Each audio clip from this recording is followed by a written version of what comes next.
Hey, what's up guys? Welcome to the another episode of iGeeks blog and I am your host Dhunesh. Apple has adapted and changed the design of the iPhone a number of times. Along with the new design, Apple has also changed the way we take screenshots.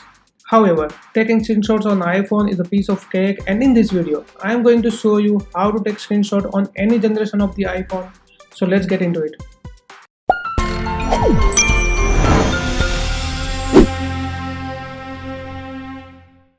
Before we start, make sure to subscribe our YouTube channel and press the bell icon to never miss any update from the iGeeks blog. Do you have an iPhone 10?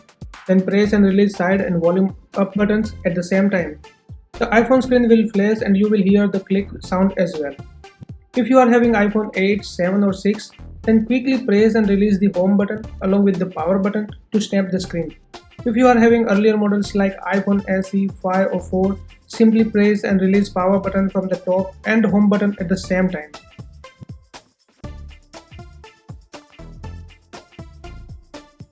Assistive touch is the way to capture screen.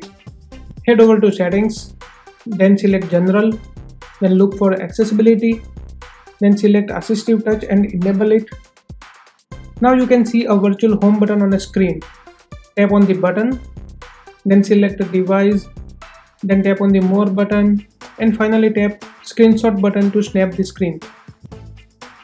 Alternatively, you can also set a custom action in assistive touch to take a snap. Head over to assistive touch again.